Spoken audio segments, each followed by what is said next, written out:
Bienvenue tout le monde dans la suite de notre formation et dans cette partie qui va être consacrée entièrement à l'emailing.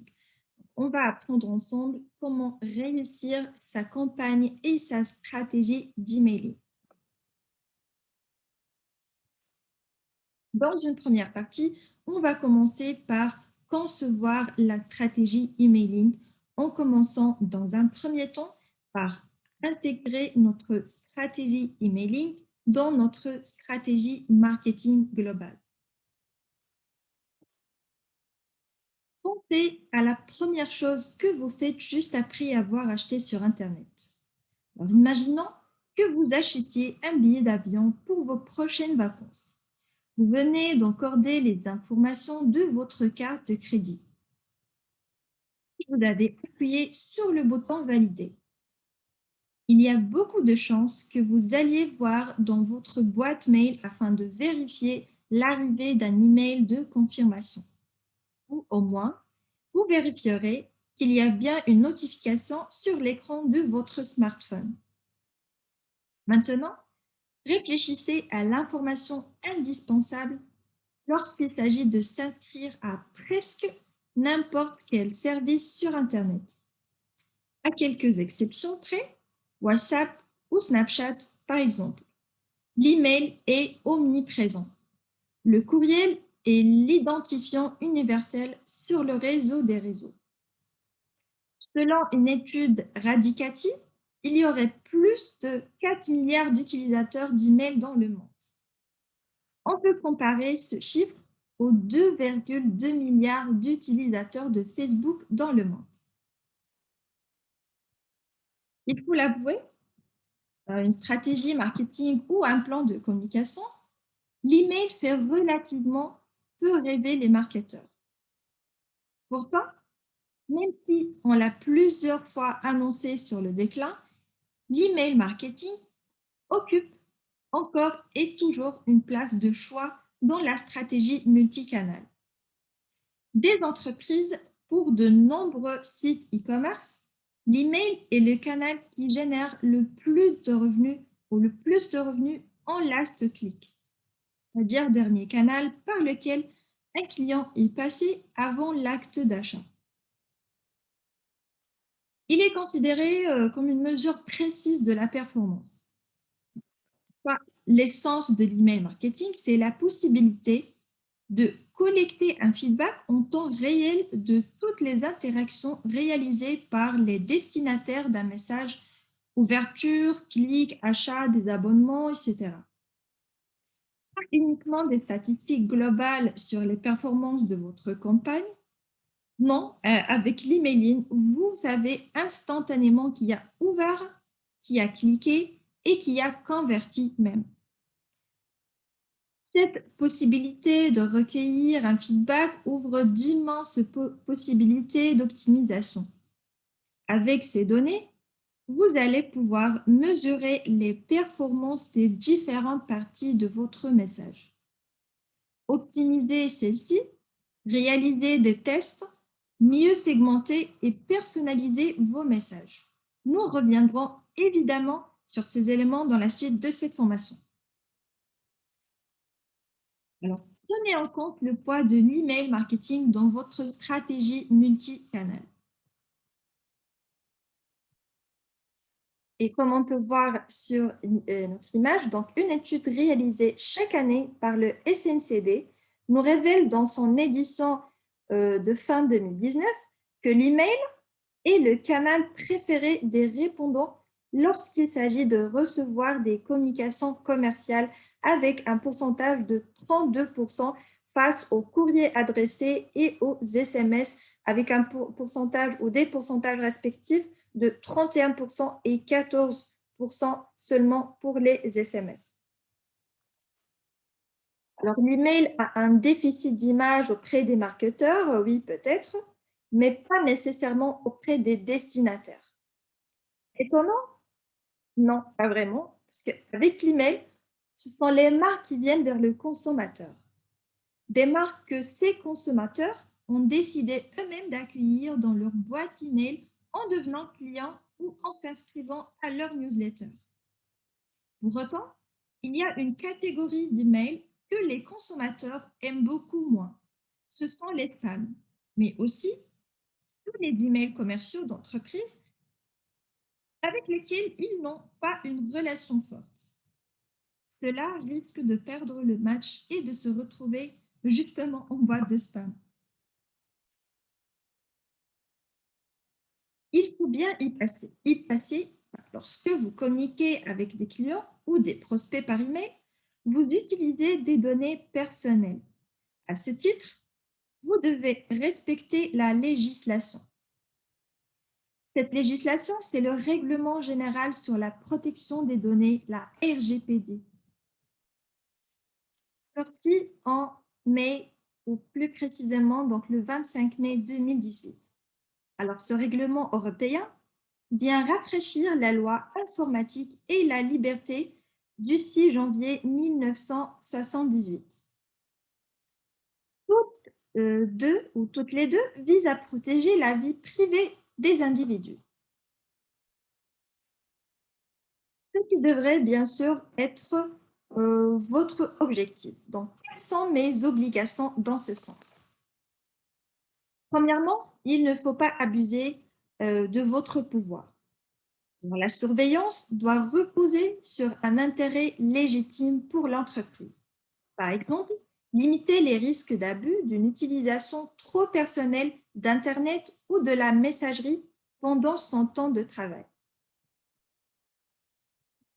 Aussi, les employés ne doivent pas être mis sous une euh, surveillance, on va dire, permanente. Par exemple, la sécurisation d'un local professionnel n'impose pas de filmer en permanence un employé sur son poste de travail.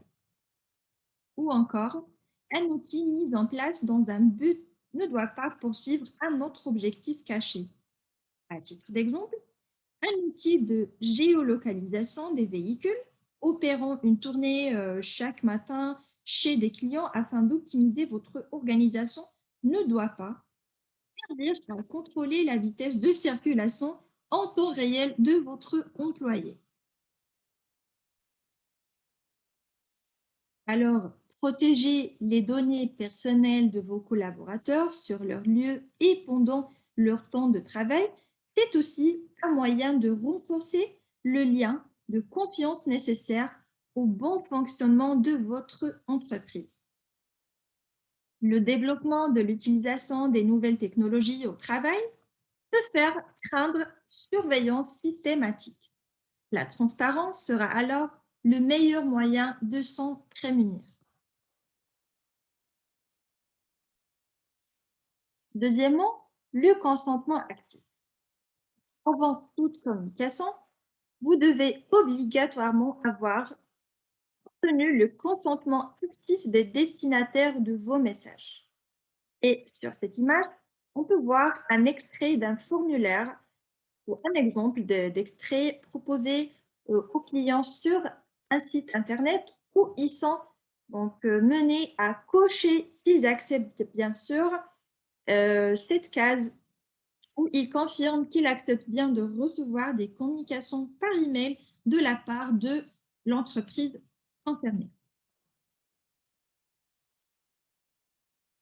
Alors, consentement actif, dans ce cas, veut dire que votre client ou prospect a activement fait la démarche de cocher une case pour accepter simplement de recevoir vos emails.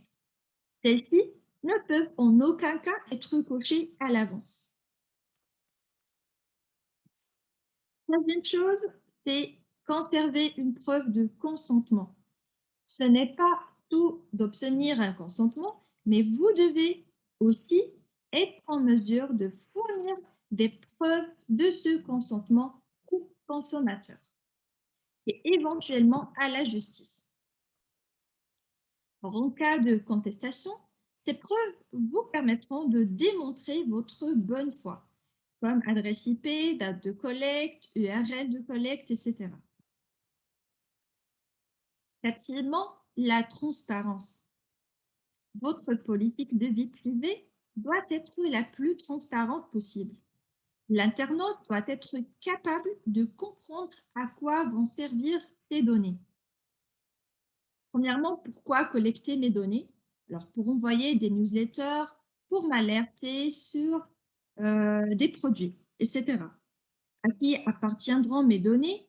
À la société X. On doit répondre en tout cas à toutes ces questions. Qui va se servir de mes données? Autrement dit, est-ce que vous louez les données à des partenaires, excusez-moi, et à quel rythme finalement allez-vous envoyer vos communications? Et ça pourrait être mensuellement, par exemple. Et cinquièmement, la demande d'information et d'action. Vous devez vous plier aux demandes suivantes dans un délai d'un mois. Premièrement, le droit à la rectification, donc la correction et la modification des données du contact. Deuxièmement, le droit à l'oubli, donc la suppression des informations de manière définitive. Troisièmement, le droit à la portabilité, c'est-à-dire la transmission des données à une autre organisation ou un concurrent. Quatrièmement, le droit d'opposition, c'est-à-dire la possibilité de se désabonner. Et cinquièmement et finalement, le droit d'accès, c'est-à-dire la prise de connaissance des données collectées. Alors enfin, vous ne devriez pas conserver de données plus de 3 ans si vous n'avez plus une relation avec un de vos contacts. C'est-à-dire s'il n'achète plus chez vous ou qu'il n'y a plus d'ouverture d'email, etc. Je rajoute comme information, en France, il existe une différence selon que vous adressiez vos messages à des consommateurs ou à des professionnels. Toutes les règles décrites ci-dessus s'appliquent pour les consommateurs. Par contre, le consentement actif n'est pas obligatoire lorsque vous vous adressez à des professionnels dans le cadre de leurs fonctions.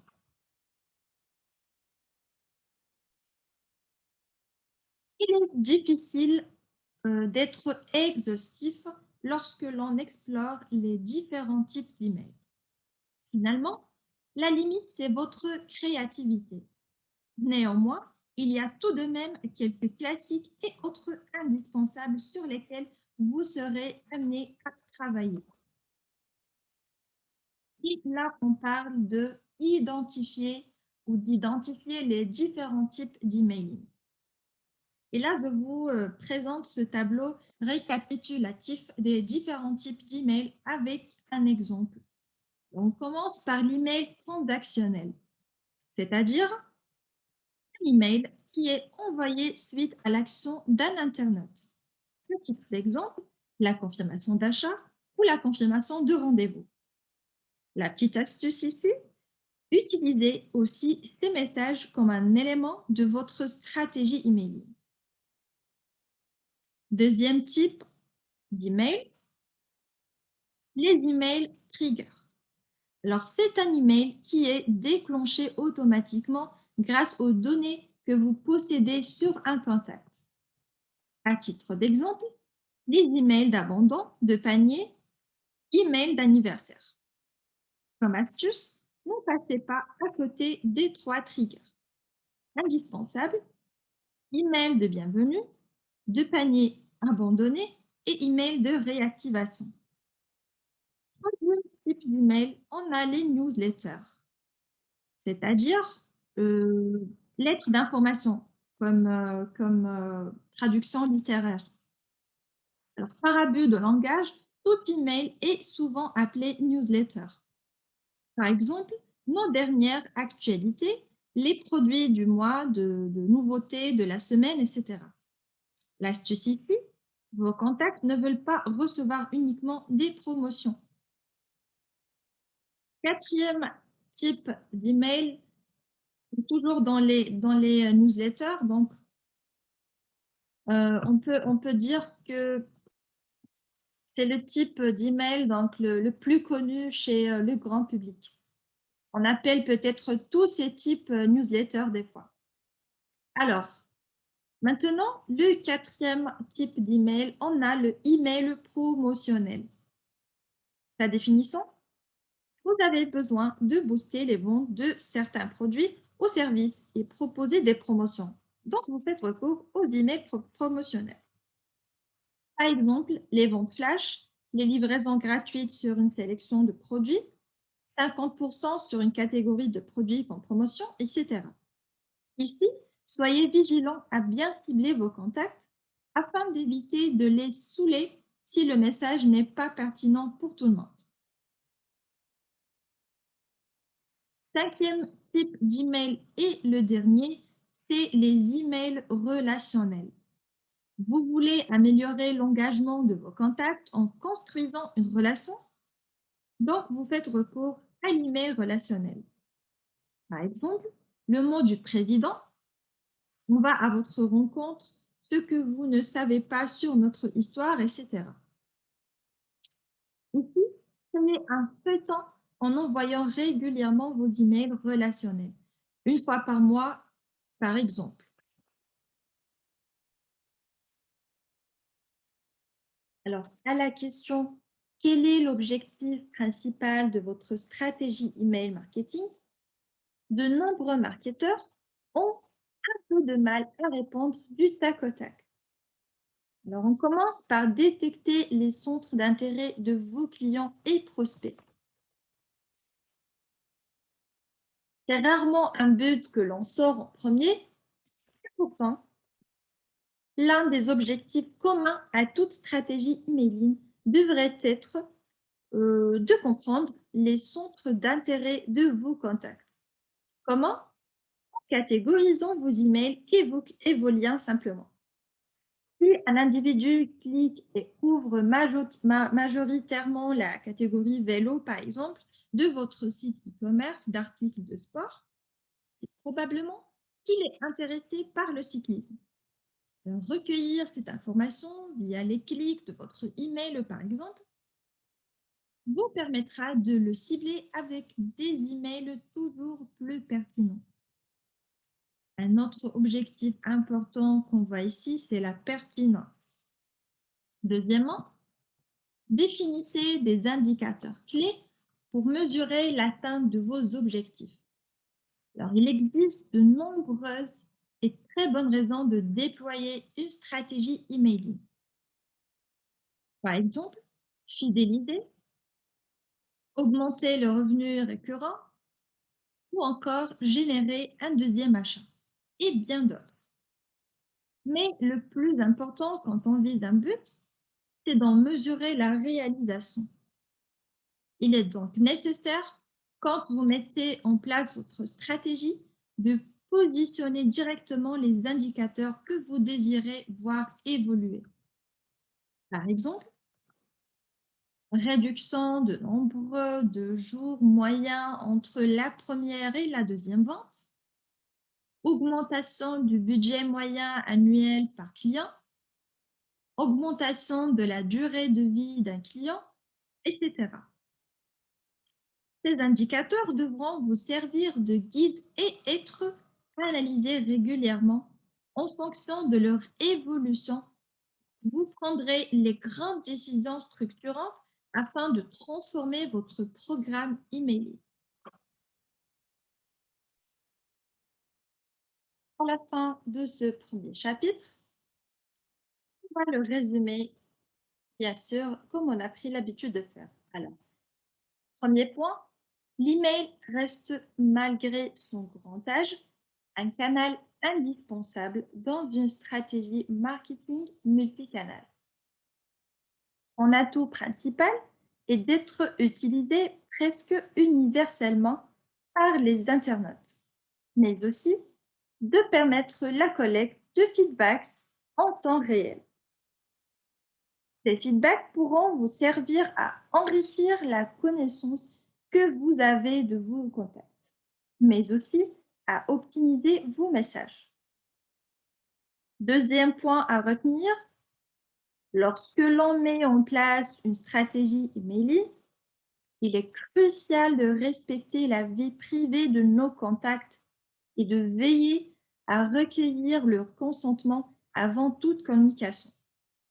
L'email marketing est bien plus complexe que le simple email promotionnel et il sera important que ce soit vos objectifs globaux qui vous aident à définir quels messages mettre en place, bien sûr.